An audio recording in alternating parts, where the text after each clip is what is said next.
Bonjour et bienvenue sur les chroniques de Lagakure. Aujourd'hui, j'avais envie de faire justement un zoom sur ce que c'était qu'être un bon leader. J'ai regardé un reportage et puis j'ai lu aussi un article d'un magazine, je vous en parlerai à la fin, dans lequel, bon, c'est un zoom sur Emmanuel Macron, sur son style managérial. C'est pas du tout une thématique pro ou anti-Macron que j'avais envie de faire aujourd'hui, c'était juste pouvoir se servir de l'exemple Macron pour pouvoir discuter autour de ça. Donc, dans le monde de l'entreprise, il y a des leaders et des managers. Et il n'est jamais simple de distinguer les deux simplement parce que les termes ils sont utilisés tout le temps au même titre que le leadership ou que le management et qu'on ne sait pas la différence parce que pour nous c'est la même soupe. Et pourtant ils n'ont pas la même autorité. Je vais essayer de le détailler tout de suite parce que le manager pour moi, alors je l'ai été pendant assez longtemps, c'est l'organisateur. C'est-à-dire qu'il est désigné par sa hiérarchie, donc c'est un chef qui est imposé, hein, qui bénéficie d'un statut, d'un contrat, etc. Donc il a une légitimité parce qu'il est identifié comme étant le manager, et puis il exerce donc une autorité sur une équipe qui respecte un système, quoi. Le leader, c'est pas la même chose. Le leader, on va considérer que il se détache par lui-même. Les gens le suivent par lui-même. C'est un visionnaire. Il est reconnu par une équipe et il tient son pouvoir de l'équipe. C'est l'équipe dont il est leader qui lui reconnaît une autorité informelle, mais ça se distingue comme étant le moteur, il se distingue en tout cas comme étant le moteur au sein du groupe. Donc ça, dans un groupe, dans une équipe, etc., on identifie en général toujours un leader. Le leader, c'est pas forcément meilleur qu'un manager, ou l'inverse d'ailleurs, c'est pas un manager qui est forcément meilleur qu'un leader. Ils sont tous les deux indispensables, mais pour résumer, un manager, il fait bien les choses. Et puis, moi, je dirais que le leader, il prend des bonnes décisions. Donc, c'est pourquoi un bon manager n'est pas forcément un leader, et puis l'inverse non plus d'ailleurs.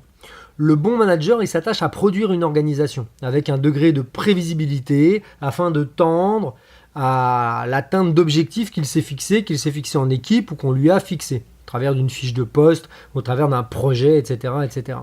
Tandis que le bon leader, lui, il crée le mouvement. C'est son principal talent. Il fait progresser son mouvement en marchant. Et c'est pas un hasard si le mouvement de Macron s'appelle En Marche. Car le fait d'être en marche, d'avancer, d'être en mouvement, de se construire en marche, c'est ce qui fait justement les caractéristiques d'un bon leader. Donc c'est plus facile comme ça, avec ce nom-là, de jouer sur l'image pour en faire un leader charismatique que si on avait choisi autre chose. Et puis pour la petite aparté, En Marche, EM, ce sont les initiales d'Emmanuel Macron. Un leader a des convictions profondes, il sait dépasser ses limites, en dehors de sa zone de confort, il ne cherche pas d'excuses, il trouve des opportunités. Un leader, il est inspirant, quoi. Je crois que c'est ça qui fait le propre du leader. Alors je souhaitais faire sur ce podcast et notamment un zoom, vous l'aurez compris, sur ce qu'est un leader, mais ce qu'est un leader moderne, quoi. Ça ne veut pas dire que je suis en train de parler d'Emmanuel Macron. C'est juste Emmanuel Macron et cet article qui m'ont donné l'envie d'approfondir un peu le sujet et puis, pour être tout à fait honnête, de revenir quelques années en arrière dans ce que je faisais professionnellement. Donc je dirais que j'ai identifié moi 5 critères qui me paraissent des critères très modernes. Quand on étudie les différences de style managériaux ou de leadership, on voit qu'il y a différentes époques. Des époques plus directives, des époques plus constructives, consensuelles, etc. Et ça, ce sont des types managériels qui ont évolué au fil des années. Donc aujourd'hui, ces 5 points que j'identifierais à la date d'aujourd'hui, le premier, je dirais que c'est avant tout une attitude. Un leader, il est lui-même. Il est indispensable du coup de bien se connaître. J'aime bien cette phrase alors c'est Yves Le Bihan, donc c'est un conférencier et un coach qui coach des dirigeants d'ailleurs, qui est assez connu, qui dit que la conscience de soi, elle prime sur la confiance en soi. Et ça, c'est vachement intéressant, cette petite phrase, parce que je trouve que ça vient faire la différence entre les managers à papa ou les leaders à papa, c'est-à-dire dans les années 70-80, peut-être 80, quand on était vraiment dans le directif. 80, oui, c'est l'image de Bernard Tapie et tout ça, c'était vraiment ça, quoi. Se connaître, c'est avant tout connaître ses faiblesses et ne plus simplement imposer sa force. On est loin du débat télévisuel entre Le Pen et Bernard Tapie, quoi. Connaître ses faiblesses, c'est par exemple accepter de travailler avec quelqu'un de meilleur que soi dans un domaine. Et ça, c'est assez récent, hein, c'est accepter qu'on n'est pas le meilleur partout, etc. Quand on est un bon leader, à la limite même un bon manager, on n'est pas nécessairement le meilleur dans tout. On nous a choisi pour des qualités organisationnelles ou des qualités de leader et de personnes qui lèvent un petit peu les foules comme ça. Donc moi je dirais que ça c'est assez récent. Et puis être visionnaire, c'est quand on est leader en tout cas, à mettre en avant, c'est cette capacité-là, c'est ça, c'est ce pourquoi on est reconnu, plutôt que d'être un fin stratège, où là on est dans l'organisation et la réflexion profonde. Le deuxième point que j'ai envie de mettre en avant, c'est de créer la confiance. Quand on sait que la confiance est la base de toute communication, il est facile de comprendre l'importance de ce processus. C'est de toute façon logique, dans la mesure où vous êtes vous-même, ce qu'on a dit sur le point d'avant, les autres auront plus tendance à vous suivre. On suit quelqu'un qu'on a l'impression dont il est vrai et pas qu'il joue un rôle. Donc c'est un cercle vicieux. C'est-à-dire que si on est vrai, on crée aussi la confiance. Enfin, plutôt si on est faux, on va justement ne pas créer la confiance et les gens vont pas nécessairement vous suivre. Et puis, les entrepreneurs qui ont travaillé ce point-là, la confiance avec leurs clients, ont vu la différence. Aujourd'hui, il y a énormément de concurrence et il est facile d'aller voir ailleurs. Donc, j'ai envie de travailler avec quelqu'un en qui j'ai confiance. Le troisième point, c'est de coopérer plutôt que de critiquer. Voilà quelque chose aussi d'éminemment moderne. Un collaborateur a du mal. Voilà, vous êtes en responsabilité, vous êtes chef de quelque chose, ou vous êtes un peu leader. Quelqu'un a du mal. Demandez-lui plutôt ce qui pose problème. C'est beaucoup plus constructif que de lui faire des remontrances. On sait aujourd'hui que 85% des écarts de productivité sont liés à l'émotion. Et ça, on le doit aux neurosciences. Donc faites en sorte que vos collègues se sentent soutenus et vous ferez des performances incroyables.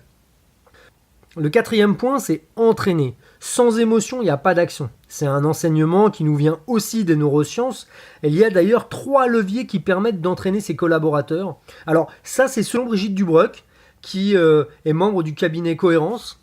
Et elle dit, on agit parce que ça a du sens, on agit parce que cela nous procure du plaisir, ou parce que on le fait avec des personnes qu'on apprécie. Donc on voit qu'il y a 3 leviers. Le sens, donc ça c'est aussi quelque chose, enfin, ça fait 5-10 ans qu'on entend parler de mettre du sens dans son travail. Il y a tout un tas de concepts là-dessus autour du sens, mais qui sont vraiment vrais. Hein. On agit parce que ça a du sens, parce que ça nous procure du plaisir, et puis parce qu'on est avec des personnes qu'on apprécie. Donc si vous voulez que des équipes jouent collectif, changez le process. Par exemple, on ne pourra pas impliquer ses collaborateurs à jouer en équipe si les primes, elles sont calculées sur des objectifs individuels. À un moment donné, il faut qu'il y ait une certaine cohérence à l'intérieur de ça. Le 5e point dont je voulais parler, c'était de décloisonner. Vous voulez faire émerger l'intelligence collective ? Alors ça, c'est éminemment moderne aussi et éminemment intéressant. Je me rappelle avoir suivi un colloque d'intelligence collective à Paris, il y a quelques années déjà. Et c'était un peu le début de ce que c'était l'intelligence collective. Et en fait, ça a un petit peu révolutionné quand même la façon... En fait, on mettait un nom sur des choses qu'on était en train plus ou moins tous de tester à droite à gauche. Et je trouve que moi, ce concept, il est vraiment un concept moderne de réussite, quoi. Mettez en place des projets transversaux. Il y a 3 facteurs clés. Selon une étude qui a été menée par le MIT, là, par rapport à l'intelligence collective, il y a 3 facteurs clés. La sensibilité sociale, ça veut dire la capacité des membres à apprécier l'état émotionnel des autres, c'est-à-dire la capacité des membres à apprécier qui sont les autres. Donc, il y a une sensibilité sociale. Il y a la répartition équitable du temps de parole, parce que si quelqu'un sent que tout le monde, enfin qu'il y en a en tout cas qui prennent la parole tout le temps, ils auront envie de se dissocier. Ils seront plus dans une motivation pour aller au bout du projet. Donc se sentir avec des gens que l'on apprécie, ou en tout cas que l'on respecte, avec une répartition du temps qui est équitable, et puis la présence d'une femme, ça serait le 3e levier au sein d'un groupe d'hommes. La présence de femmes en général, au sein d'une équipe plutôt masculine, fait vraiment du bien parce que c'est une approche qui est différente, parce qu'on a beau dire ce qu'on veut, est-ce que les hommes et les femmes c'est l'équité, etc. Mais les hommes et les femmes ne sont pas pareils, physiologiquement ils ne sont pas pareils, et c'est vrai qu'il y a des traits de caractère. Je vous parle pas des conneries de les femmes elles savent faire plusieurs choses et les femmes elles savent pas s'orienter sur une carte, mais simplement il y a des sensibilités, il y a des façons de voir. Il y a aussi le fait que les femmes elles ont été ou alors elles sont mères, il y a aussi simplement une pression sociale, un statut social. Être en France une femme, c'est pas pareil qu'être en Corée du Sud une femme ou qu'être au Burkina Faso une femme. Et donc du coup, ce qui est de l'ordre du social et de sa place dans la population et de sa place dans la société qui nous entoure, n'est pas du tout la même chose. Le fait de travailler avec des femmes dans les pays, en tout cas occidentaux, puisque cette étude avait été faite par le MIT sur des pays occidentaux, c'est vachement important parce que on est dans justement une équité un peu, on le voit sur le point de vue politique, on sait qu'il y a encore des déséquilibres financiers, des déséquilibres de postes, on sait tout ça. Simplement, je pense que ça évolue et que maintenant les hommes, et ça c'est important, parce que c'est ça qui va faire changer aussi la place de la femme, c'est que les hommes apprécient travailler avec des femmes. Il y a quelques dizaines d'années, 20 ans, 30 ans, c'était pas du tout ça. Hein. Je vous rappelle que le droit de vote des femmes en France, c'est 1946. C'est vraiment pas loin, quoi. Donc, la place de la femme, par rapport à des sensibilités particulières, par rapport à une approche qui est une approche peut-être plus féminine, sans faire trop de généralité, simplement elle est très appréciée au sein d'un groupe de femmes. Et d'ailleurs c'est pareil, quand on demande à un groupe de femmes, eh ben, elles apprécient qu'il y ait un point de vue masculin ou d'avoir une présence masculine avec une approche un peu différente. De toute façon c'est bien la complémentarité qui nous intéresse dans ce genre de démarche-là. Donc je dirais que pour être un bon leader, il faut savoir décloisonner et il faut savoir créer une sorte d'équilibre. Donc voilà de quoi réfléchir un peu. Que vous soyez en poste à responsabilité ou non, en tout cas, vous pouvez être aussi force de proposition dans vos équipes. Je tiens à citer en tout cas le magazine Management et plus particulièrement le dossier sur lequel je me suis référé dans cet article qui est coordonné par André Amora. Donc c'était une réflexion avant de vous laisser. Personne ne naît charismatique, c'est ce que j'avais envie de vous dire. Il n'y a pas de leader charismatique à la Obama dès la naissance, quoi. Il y a des personnes qui prennent plus ou moins le leadership, mais tous les grands leaders du monde entier et de tous les temps se sont formés. Alors ils se sont formés en réfléchissant sur eux, en prenant du recul. Ils se sont formés simplement par rapport... Il ne faut pas croire qu'un président des États-Unis ou un président de la France, il n'a jamais appris à marcher, il n'a jamais appris à mettre en place ses arguments, il n'a jamais appris à parler, il n'a jamais appris à se tenir, etc., etc. Ils ont tous été coachés. C'est-à-dire que si vous voulez faire la différence, ça c'est quelque chose qui moi en tant que jeune manager, il y a plusieurs années, j'avais pas forcément, disons que j'étais très branché peut-être sur l'apprentissage un peu théorique, mais il y a quelque chose quand même qui est de l'ordre du costume, quoi. C'est-à-dire que si vous portez bien le costume, 50% du job, c'est peut-être de la communication, je veux dire, faut être un bon communicant, il faut placer sa voix, il faut se positionner, il faut orchestrer un peu, il faut en faire un peu des caisses de temps en temps pour qu'il y ait des mises en scène. Je veux dire, bien souvent, c'est au moins aussi intéressant que l'idée, quoi. Vous pouvez avoir une super idée, mais si vous ne savez pas l'amener, elle ne passera pas. Et peut-être que c'était l'idée révolutionnaire pour votre service, pour votre entreprise, pour votre établissement scolaire, voilà, etc. Simplement, il faut savoir amener, poser ses arguments, réfléchir, savoir contre-argumenter. Quand des gens sont dans des grandes firmes et qui sont sur la négociation financière ou la négociation de produits, croyez bien qu'ils ont un ensemble de stratégies et qu'ils l'ont peaufiné de sorte qu'ils aillent berner les clients qui vont arriver en face, ou en tout cas que ceux qui ne sont pas à la hauteur se fassent berner, quoi. Donc tout ça, ça s'apprend. Et ce que je voulais vous dire au travers de ça, c'est que moi aujourd'hui, ça fait longtemps que j'ai fini mes études, mais simplement... je me forme pas quotidiennement. Enfin, je me forme quotidiennement quand même, parce que j'apprends tous les jours. Mais simplement, régulièrement, je m'achète des formations sur Internet de gens qui ont réussi et qui ont mis en place des choses, des gens avec des réussites palpables, quoi. C'est ça que j'ai envie de vous dire. Moi, j'ai une activité en ce moment de coaching et de formation. Et donc, simplement, je me dois de me former, sinon je vais toujours raconter la même chose, je prends pas de hauteur. Demain, les personnes que je forme, elles vont être meilleures que moi, quoi. C'est ça, les jeunes qui sortent là, qui ont 18, 20 ans, qui ont la niaque, qui connaissent bien l'outil Internet, qui vont se former, qui savent où trouver des formations de développement personnel, de marketing, de commerce, de vente, etc., tu vois, des formations surtout, simplement ceux-là ils progressent, quoi. Et c'est quelque chose que je voulais vous dire. Moi, pour moi, ça me paraît pas une aberration de pouvoir avoir, comme il y a, moi j'en ai pas sur mon site internet, mais je sais qu'il y a des gens qui ont sur leur site internet des clubs. Des clubs sur lesquels vous payez un abonnement et chaque mois ou chaque 15 jours vous recevez une formation. Une formation qui peut être un peu de tous les genres.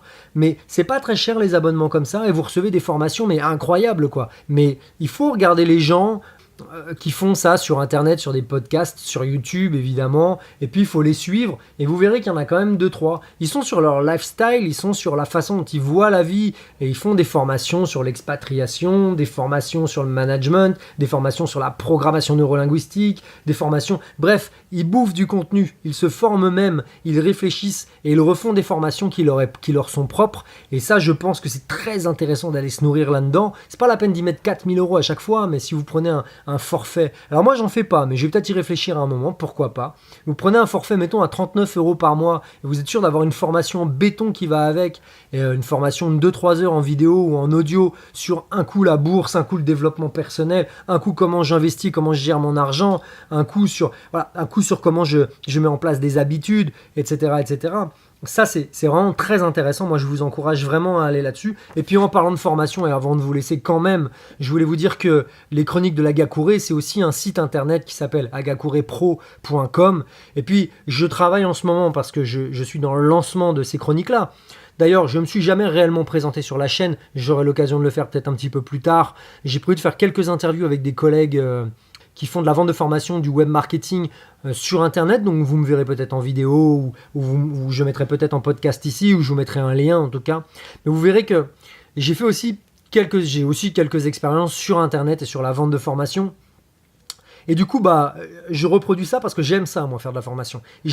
C'est pas aider les gens, quoi. J'aime leur permettre de développer, de débloquer des points stratégiques, de leur donner des clés pour qu'ils développent, pour qu'ils débloquent des points un peu cadenassés, et puis que ça leur ouvre des horizons, et puis voilà, de contribuer à ce que les gens progressent. Ça, de toute façon, c'est toujours ce qui m'a plu, et ça changera pas là. Donc j'ai sur ce site agakurepro.com plusieurs formations et notamment plusieurs formations à venir sur la confiance en soi, sur l'écoute active. Magnifique l'écoute active par exemple. Et je vais y revenir tout de suite. Sur la gestion des émotions, vous trouverez toutes les infos en description. Sur la colère notamment, c'est une formation qui va sortir prochainement.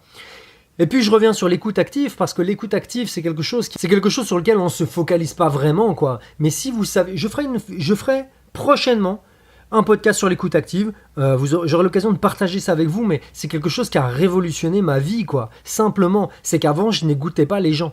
Avant, j'avais un problème avec mon moi-je. J'en reparlerai, c'est-à-dire que mon moi-je, mon côté égocentré, n'était pas assez nourri probablement, ou je le montrais pas assez aux gens, ou j'avais besoin de montrer aux gens que j'étais là. Donc dès que les gens parlaient, soit je leur coupais la parole, soit je reprenais des exemples à moi, soit ça me faisait penser à quelque chose, soit je me transformais en un donneur de conseils, donneur de leçons, etc., etc., qui sont pour moi maintenant, parce que je le sais, des blocages à l'écoute, parce que la personne qui vous parle, elle n'a pas forcément envie d'avoir vos conseils pourris qui vont sonner, qui vont tomber à côté. De toute façon, les conseils que vous donnez comme ça tout cuit n'auront pas de sens. Il faut mettre les choses dans un ordre avec un cheminement. Donc prochainement, soyez attentifs. Je vais vous faire un podcast sur l'écoute active et j'espère que vous prendrez le temps de bien l'écouter et d'aller voir peut-être l'article que j'ai fait sur agakurepro.com. Tous les liens sont dans le dessous de ce podcast. C'était Sébastien sur les chroniques de l'Agakure. Ciao.